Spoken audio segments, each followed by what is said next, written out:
Welcome to Career and Leadership Real Talk, the no-nonsense guide for ambitious managers who want to have more impact and progress their career. I'm Pamela Langan, a job search coach and expert CV writer specialising in helping frustrated professionals land the jobs and pay rises they know they deserve.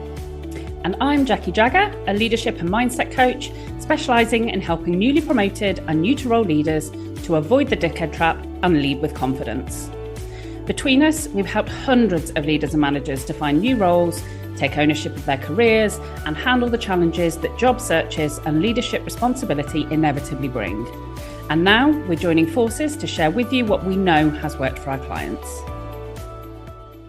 Hello and welcome to this week's episode. Today, we are talking about influencing without authority, because this is something that comes up constantly in client work, and it covers people from matrix organizations, cross-functional roles, or anyone that's needing to influence their boss, really. And they're all hitting the same wall. They're all feeling unheard and basically unable to get others on board without the seniority to really make them sit up and listen. So this episode is all about unpacking that and thinking about why it happens and how you can overcome it. So, Jackie, why does this come up so often?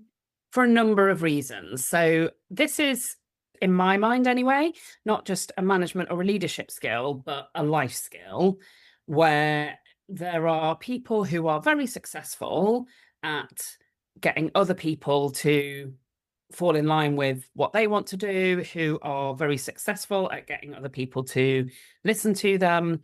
And I think if you haven't developed that skill, and again, like we say so often on this podcast, it's not something that anybody tends to teach you. Nobody kind of takes you aside in school and says, look, there are going to be times in your life when you will not have the authority to make somebody do what you want them to do. So when that happens, here's how to influence them successfully. So yeah, the skill of influencing is not something that most people are taught. And so it relies on people learning by experience and figuring it out as they go. But there are so many examples within the work that we do, because more and more within organizations, people are responsible or a part of cross-functional projects, cross-functional teams. Your boss is such a common one where often the person that people find most tricky to influence is a boss or another senior stakeholder, not necessarily the direct line manager. There are people who are in senior roles who can be quite tricky or quite challenging to influence. And that has such an impact on how people feel about themselves, how they experience their workplace and the culture within their workplace. So yeah, this is often coming from places where we then explore, and it's okay, if you were able to successfully influence people in a more effective way, then that would make life easier. So that lots of different entry points, but sitting underneath it is, okay, if I was able to influence that person or those people, then my working life would feel easier. Yeah, and I suppose influencing people, it sounds like such a big thing, doesn't it? Especially if you're lacking confidence or you've not had much experience of influencing people. So it can feel like this huge task or something that's going to take ages to learn. But I suppose, like you say, though, once you know how to do it, it's super simple. And you'll go, why didn't I know that before? Why have I never known this? But what do you think makes it so hard? Wow, there are many different reasons that come about from this. So I think the first one that I would probably pick out is that when you don't naturally click and find it easy to influence somebody, there are lots of mind monkeys at play in that instance. So you might feel frustrated, you might feel apprehensive of having conversations with that person, you might find them quite intimidating. So I think under those conditions, you question yourself, you feel that sense of frustration that you can't get the degree of influence that you want. And so that thinking can then spiral, like you say, can undermine confidence. So I think the emotional side of it is definitely a big piece for starters. And then I think there's also a real instinct that when we're trying to influence other people, what we often do is do things that we would find influential. So we try and influence people in the way that we would naturally respond to. And if people are different to us, then what is influential and what is going to make them listen and respond can be quite a different set of circumstances. So I had an example of that a long while ago with a client where I remember asking at the end of a coaching session, what are you taking from what we've worked on today? And his response was, doubling down on what doesn't work is not going to work for me.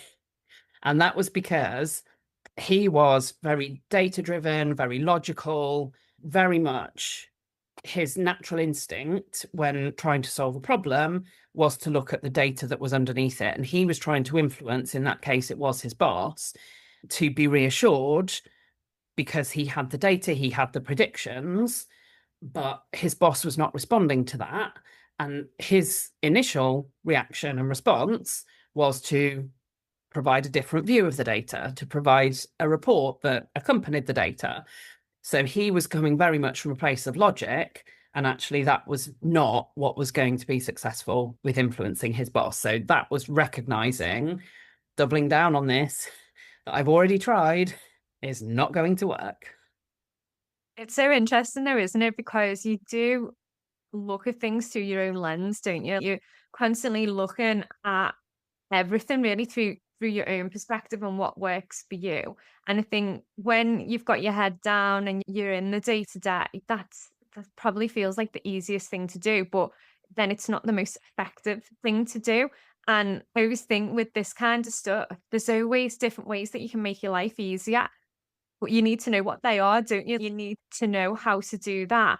And I suppose with the influencing side of things, it's that personal power versus the position power, isn't it? So how does that work in reality? So this is a framework I'll often explore when people are struggling, because what historically, in very hierarchical situations, people deferred to people with position power. So position power is that you, by definition, because of the level that you've achieved, because of the role that you have, there are certain decisions that you get to make. There are certain things that you can influence because you can, because you have the role that gives you the authority to do that.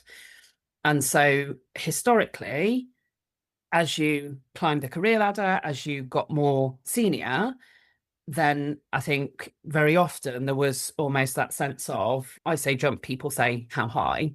And the world of work has evolved and has shifted, and so much is reliant now on the personal power. And that is the ability to build relationships and to consider how you can get people to do what you want or need them to do off the basis of leveraging those relationships successfully. And so that is a very different area. And I think what's also difficult is if you do have position power, if you are in quite a senior role, and then you come across circumstances or situations that become blockers or barriers to things you want to achieve, because you, in other circumstances, can rely on that position power, but then you come into a circumstance where you can't, where you do have to rely on the personal side and on leveraging relationships, then if you've not built the personal power ability as you've risen the ranks, then that then becomes both a barrier to achieving within your current role, but also that ability to rally the troops, to get people behind an idea, to have influence without the direct authority, is something that will absolutely be noted and will provide future opportunities. If you can manage stakeholders well, that's such a crucial skill for career development and further progression. So yeah, it's often that thing that we look at of, okay, in what circumstances are you relying on people listening to you because of the role that you have, because of the circumstances of that, versus how can you lean into creating this personal power where people will listen and act based on that ability to leverage the relationship side. Yeah, and it's a really interesting point that, isn't it? Like where you're talking about, are you or do you have influence because of the position that you're in? Because there's I can think of absolutely loads of leaders that I've worked for in the past that I've just felt haven't really got that influence and authority, but they're in that position, so people will do what they say to a certain extent. But when it comes to, like you say, rallying the troops and letting everybody move in, they find that particularly difficult. And then that's where you can see that they're not as effective in their role. And it is that personal element, isn't it? And I suppose you need to have both and they need to be running alongside each other. And I suppose with the personal side of things, it's that self awareness, isn't it? Like, how are people responding and reacting to you? And if they're not responding or reacting in the way that you want them to, then it's an ideal opportunity now to go, okay, what do I need to do in order to increase my personal power? And I know that's something that you work on a lot, isn't it, with your clients? That's such a great point, because that kind of comes to that point of doubling down on what doesn't work isn't going to work.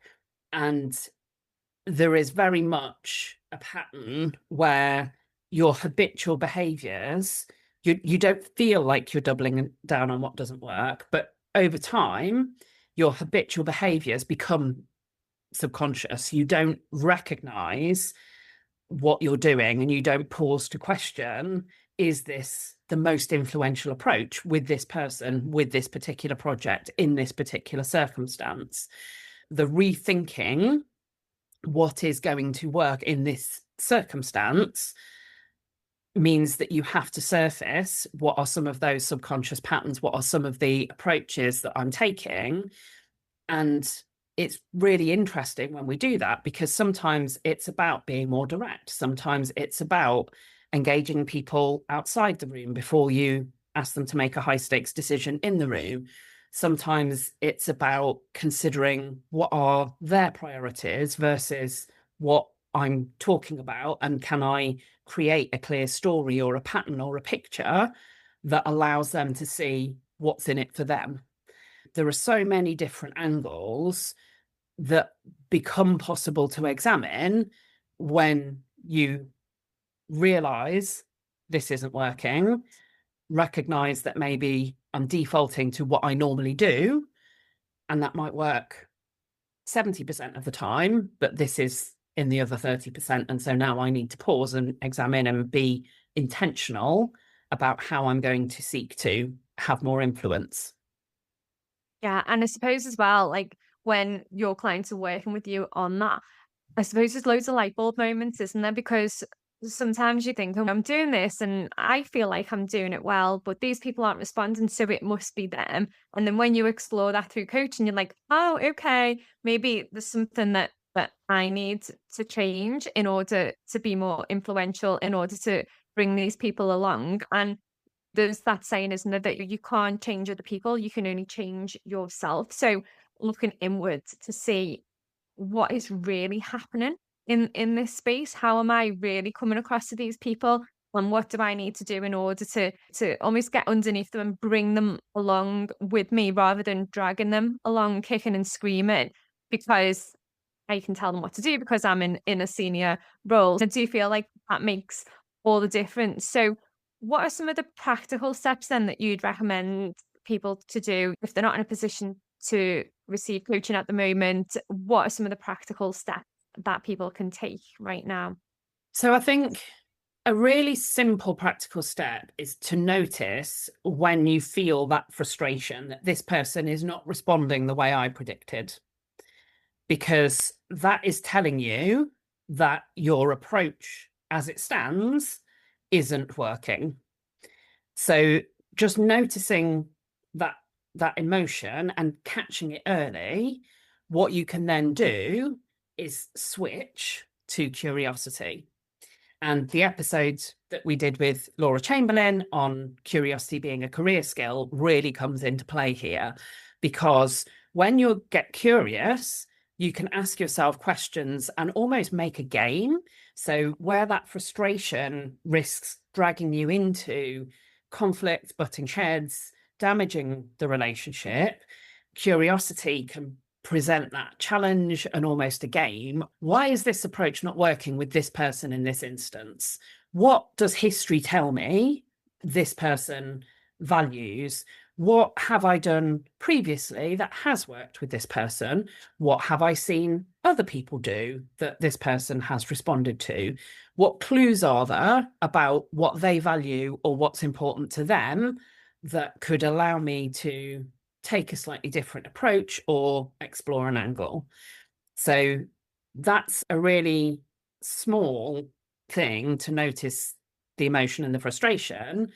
But what it allows is for you to then consciously step into that question of what else might work here? What is the reason that this isn't working? And what else might work better? Yeah, and I think it's that questioning, isn't it? Like we always say, take a moment, take a pause with everything. And it works really well in this situation as well, doesn't it? It's like just taking that moment to go, okay, let's just think about what is going on here. So is there anything else then that people can do if they want to just start taking some steps today? Is there anything else that they could do? Loads. So the next one I would probably pick out would be to really think about how you can align your own priorities with their priorities. So I had a client once who was brought in, new role was created, budget created to spend as part of this role, and yet the rest of the business was being asked to find savings and cost cut and find efficiencies. So for that client, there was a real need to be sensitive and understanding that when I'm making an ask of you, I've got these amazing, exciting plans that I want you to buy into, but you're being asked to find cost saving and cost cuts. So there's probably going to be a challenge if I come in with, here's all my amazing plans. And what you're thinking is, great, so you get to spend all the money, but I'm being asked to save it so that you can spend it.